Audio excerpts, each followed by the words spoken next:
Party 365 दिन चलने वाली पार्टी है। ये कोई चुनाव में कुकर मुक्के की तरह से खड़ी होने वाली पार्टी नहीं है। लेकिन हम फिर भी सदन में सबसे बड़े विरोधी दल के रूप में बैठेंगे और आपको हमारा सहयोग लेकर सदन चलाना पड़ेगा।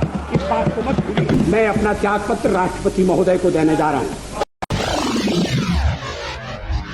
काऊ बेल्ट है, काऊ बेल्ट का समर्थन है। जो काऊ बेल्ट जिससे कहा जाता है उसको इस तरह से सदन में उल्लेखित करना। किस क्षेत्र की आप बात कर रहे हैं? हरियाणा में हम हरियाणा में जीते, हमने कर्नाटक में समर्थन प्राप्त किया है। और ये ठीक है कि केरल में और तमिलनाडु में हम उतने शक्तिशाली नहीं है, मगर हमारा संगठन है।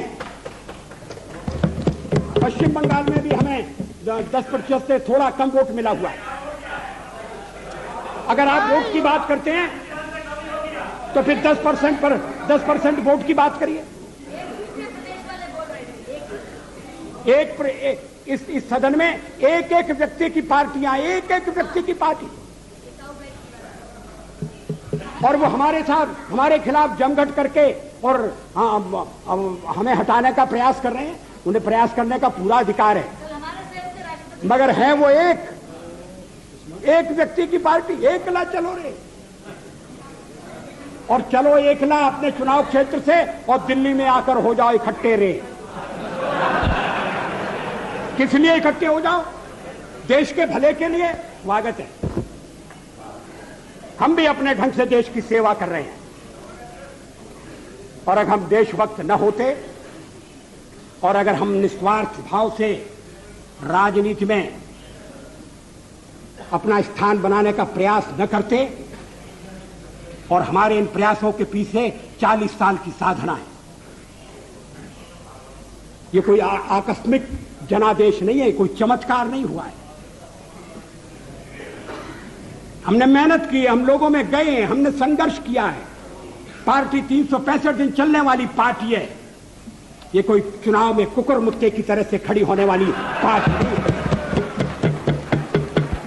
और आज हमें अकारण कटघरे में खड़ा किया जा रहा है, क्योंकि हम थोड़ी ज्यादा सीटें नहीं ले सके। हम मानते हैं हमारी कमजोरी है, हमें बहुमत मिलना चाहिए। राष्ट्रपति ने हमें अवसर दिया, हमने उसका लाभ उठाने की कोशिश की है। हमें सफलता नहीं मिली, वो अलग बात है। लेकिन हम फिर भी सदन में सबसे बड़े विरोधी दल के रूप में बैठेंगे और आपको हमारा सहयोग लेकर सदन चलाना पड़ेगा। इस बात को मत भूलिए। मगर सदन चलाने में और ठीक तरह से चलाने में हम आपको पूरा सहयोग देंगे, ये आपको आश्वासन देना चाहते हैं। मगर सरकार आप कैसी बनाएंगे, वो सरकार किस कार्यक्रम पर बनेगी, वो सरकार कैसी चलेगी, मैं नहीं जानता। लेकिन जहां तक दलितों का सवाल है, शेड्यूल कास्ट के टोटल मेंबर्स हैं 77, और उनमें से 29 मेंबर्स बीजेपी के चुने गए।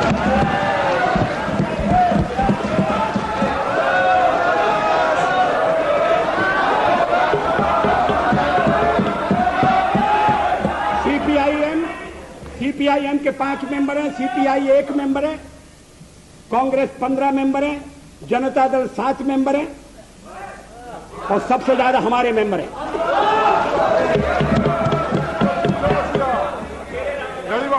और एसटीसी में भी, शेड्यूल ट्राइब्स में भी total number of seat is 41, BJP 11। हमारा जनाधार नहीं है, हमें लोगों का व्यापक समर्थन प्राप्त नहीं है। अगर आप हमें छोड़कर सत्ता बनाना चाहते हैं और आप समझते हैं कि वो सरकार टिकाऊ होगी, मुझे तो उसके टिकने के लक्षण नहीं दिखाई देते। वो पहले तो उसका जन्म लेना कठिन है, जन्म लेने के बाद जीवित रहना कठिन है, और ये सरकार अंतर विरोधों में घिरी हुई देश का कितना लाभ कर सकेगी, ये एक प्रश्नवाचक चिन्ह है। हर बात के लिए आपको कांग्रेस के पास दौड़ना पड़ेगा, और जब आप उन पर निर्भर हो जाएंगे अभी तो मैं नहीं जानता, पहले चर्चा हुई थी, कुछ शर्तें लगाई जा रही, फिर चर्चा हुई कि कोऑर्डिनेटिंग कमेटी बनाना पड़ेगी। फ्लोर पर भी हम लोग कोऑर्डिनेशन करते हैं, उसके बिना तो सदन नहीं चलता। आप सारा देश चलाना चाहते हैं, बड़ी अच्छी बात है, हमारी शुभकामनाएं आपके साथ हैं। हम अपने देश की सेवा के कार्य में जुटे रहेंगे। हम संख्या बल के सामने सर झुकाते हैं और आपको विश्वास दिलाते हैं कि जो कार्य हमने अपने हाथ में लिया है वो जब तक राष्ट्रीय उद्देश्य पूरा नहीं कर लेंगे तब तक विश्राम से नहीं बैठेंगे, तब तक आराम से नहीं बैठेंगे।